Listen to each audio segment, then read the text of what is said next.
Dolores Dante. She has been a waitress in the same restaurant for 23 years. Many of its patrons are credit card carriers on an expense account, conventioneers, politicians, labor leaders, agency people. Her hours are from 5 p.m. to 2 a.m., 6 days a week. She arrives earlier to get things ready, the silverware, the butter. When people come in and ask for you, you'd like to be in a position to handle them all because that means more money for you. I became a waitress because I needed money fast, and you don't get it in an office. My husband and I broke up, and he left me with debts and 3 kids. My baby was 6 months. The fast buck, your tips? The first $10 bill that I got as a tip a Viking guy gave to me. He was a very robust, terrific atheist. Made very good conversation for us, because I am too. Everyone says all waitresses have broken homes. What they don't realize is when people have broken homes, they need to make money fast and do this work. They don't have broken homes because they're waitresses. I have to be a waitress. How else can I learn about people? How else does the world come to me? I can't go to everyone, so they have to come to me. Everyone wants to eat. Everyone has hunger, and I serve them. If they've had a bad day, I nurse them, control them. Maybe with coffee, I give them a little philosophy. They have cocktails, I give them political science. I'll say things that bug me. If they manufacture soap, I say what I think about pollution. If it's automobiles, I say what I think about them. If I pour water, I'll say, would you like your quota of mercury today? If I serve cream, I'll say, here's your substitute. I think you're drinking plastic. I just can't keep quiet. I have an opinion on every single subject there is. In the beginning, it was theology, and my bosses didn't like it. Now I am political, and my bosses don't like it. I speak sotto voce. But if I get heated, then I don't give a damn. I speak like an Italian speaks. I can't be servile. I give service. There is a difference. I'm called by my first name. I like my name. I hate to be called miss. Even when I serve a lady, a strange woman, I will not say madam. I hate ma'am. I always say m'lady. In the American language, there's no word to address a woman to indicate whether she's married or unmarried, so I say m'lady. And sometimes I playfully say to the man, m'lord. It would be very tiring if I had to say, would you like a cocktail? And say that over and over. So I come out different for my own enjoyment. I would say, what's exciting at the bar that I can offer? I can't say, do you want coffee?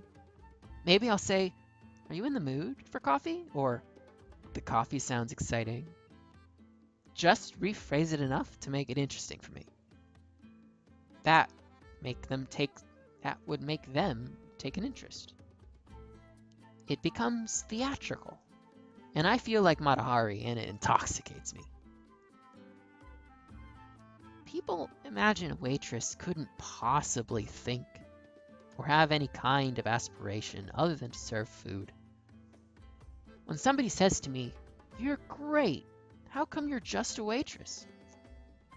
Just a waitress. I'd say, why? Don't you think you deserve to be served by me? It's implying that he's not worthy, not that I'm not worthy. It makes me irate. I don't feel lowly at all. I myself feel sure. I don't want to change the job. I love it. Tips? I feel like Carmen. It's like a gypsy holding out a tambourine and they throw the coin. If you like people, you're not thinking of the tips. I never count my money at night. I always wait till morning. If I thought about my tips, I'd be uptight. I never look at a tip. You pick it up fast. I would do my bookkeeping in the morning. It would be very dull for me to know I was making so much and no more. I do like challenge, and it isn't demeaning, not for me. There might be occasions when the customers might intend to make it demeaning. The man about town, the conventioneer. When the time comes to pay the check, he would do little things. How much should I give you? He might make an issue about it. I did say to one, don't play God with me. Do what you want. Then it really didn't matter whether I got a tip or not. I would spit it out, my resentment. That he dares make me feel I'm operating only for a tip. He'd ask for his check. Maybe he's going to sign it. He'd take a very long time. He'd make me stand there. Let's see now. What do you think I ought to give you? He would not let go of that moment. And you knew it. You know he meant to demean you. He's holding the change in his hand, or if he'd sign, he'd flourish the pen and wait. These are the times I really get angry. I'm not reticent. Someone would come out. Then I really didn't care. God damn, keep your money. There are conventioneers who leave their lovely wives or their bad lives. They approach you and say, are there any hot spots? Where can I find girls? It is, of course, first directed at you. I don't mean that as a compliment, because all they're looking for is females. They're not looking for companionship or conversation. I'm quite adept at understanding this. I think I'm interesting enough that someone may just want to talk to me. But I would philosophize that away. After all, what is left after you talk? The hours have gone by, and I could be home resting, or reading, or studying guitar, which I do on occasion. I would say, what are you going to offer me? Drinks? And I'd point to the bar. I have it all here. He'd look blank, and then I'd say, a man? If I need a man, wouldn't you think I'd have one of my own? Must I wait for you? Life doesn't frighten me anymore. There are only two things that relegate us: the bathroom and the grave. Either I'm going to have to go to the bathroom now, or I'm going to die now. I go to the bathroom. And I don't have a high opinion of bosses. The more popular you are, the more the boss holds it over your head. You're bringing them business, but he knows you're getting good tips and he won't leave. You have to worry not to overplay it because the boss becomes resentful, and he uses this as a club over your head. If you become too good a waitress, there's jealousy. They don't come in and say, where's the boss? They'll ask for Dolores. It doesn't make a hit. That makes it rough. Sometimes you say, oh, hell, why am I trying so hard? I did get an ulcer. Maybe the things I kept to myself were twisting me. It's not the customers, never the customers. It's injustice. My dad came from Italy, and I think of his broken English, injuste. He hated injustice. If you hate injustice for the world, you hate more than anything injustice towards you. Loyalty is never appreciated, particularly if you're the type who doesn't like small talk and are not the type who makes reports on your fellow worker. The boss wants to find out what is going on surreptitiously. In our society today, you have informers everywhere. They've informed on cooks, on coworkers. Oh, somebody wasted this. They would say, I'm talking to all the customers. I saw her carry such and such out. See if she wrote that on her check. The salad looked like it was a double salad. I don't give anything away. I just give myself. Informers will manufacture things in order to make their job worthwhile. They're not sure of themselves as workers. They're always someone who wants your station, who would be a pretender to the crown. In life, there's always someone who wants somebody's job.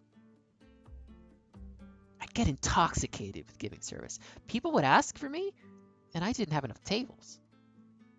Some of the girls are standing and don't have customers. There's resentment. I feel self-conscious. I feel a sense of guilt. It cramps my style. I would like to say to the customer, go to so-and-so. But you can't do that because you feel a sense of loyalty.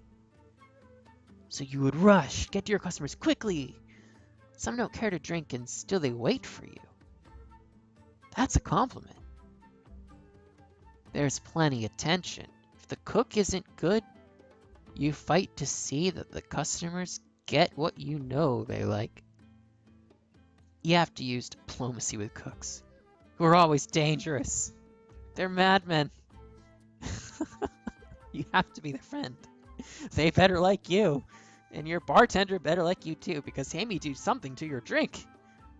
If your bartender doesn't like you, your cook doesn't like you, your boss doesn't like you, the girls don't like you, and you're in trouble. And there will be customers who are hypochondriacs, who feel they can't eat, and I coax them. Then I hope I can get it just the right way from the cook. I may mix the salad myself, just the way they want it. Maybe there's a party of 10. Big shots. And they'd say, Dolores, I have special clients. Do your best tonight. You just hope you have the right cook behind the broiler. You really want to pleasure your guests. He's selling something. He wants things right too. You're giving your all. How does the steak look? If you cut his steak, you look at it surreptitiously. How's it going? Carrying dishes is a problem. We do have accidents. I spilled a tray once with steaks for 7 on it. It was a big, gigantic T-bone, all sliced. And when that tray fell, I went with it. Never made a sound, dish and all. Never made a sound. It took about an hour and a half to cook that steak. How would I explain this thing? That steak was salvaged. Some don't care. When the plate is down, you can hear the sound. I try not to have that sound. I want my hands to be right when I serve. I pick up a glass. I want it to be just right. I get to be almost oriental in the serving. I like it to look nice all the way. To be a waitress, it's an art. I feel like a ballerina too. I have to go between those tables, between those chairs. Maybe that's the reason I always stayed slim. It's a certain way I can go through a chair no one else can do. I do it with an air. If I drop a fork, there's a certain way I pick it up. I know they can see how delicately I do it. I'm on stage. I tell everyone I'm a waitress, and I'm proud. If a nurse gives service, I say, you're a professional. Whatever you do, be professional. I always compliment people. I like to have my station looking nice. I look to see there's enough ashtrays when they're having their coffee and cigarettes. I don't like ashtrays so loaded that people are not enjoying the moment. It offends me. I don't think I do it because it's going to make a better tip. It offends me as a person. People say, no one does good work anymore. I don't believe it. You know who's saying that? The man at the top, who says the people beneath him are not doing a good job. He's the one who always said, you're nothing. The housewife, who has all the money, She believed the housework was demeaning because she hired someone else to do it. If it weren't so demeaning, why didn't she do it? So anyone who did her housework was a person to be demeaned. The maid who did all the housework would say, well, hell, if this is the way you feel about it, I won't do your housework. You tell me I'm no good? I'm nobody? Well, maybe I'll go out and be somebody. They're only mad because they can't find someone to do it now. The fault is not in the people who did the, quote, lowly work. Just a waitress. At the end of the night, I feel drained. I think a lot of waitresses become alcoholics because of that. In most cases, a waiter or a waitress doesn't eat. They handle food. They don't have time. You'll pick at something in the kitchen, maybe a piece of bread. You'll have a cracker, a little bit of soup. You go back and take a teaspoonful of something. Then maybe sit down afterwards and have a drink. Maybe 3, 4, 5. And bartenders, too, most of them are alcoholics. They'd go out in a group.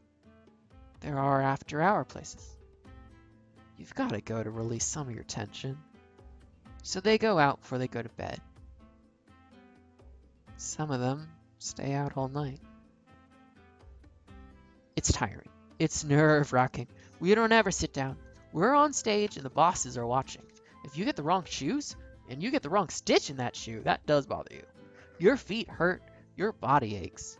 If you come in anger at things that were done to you, it would only make you feel cheapened. Really? I've been keeping it to myself. But of late, I'm beginning to spew it out. It's almost as though I sensed my body and soul had quite enough.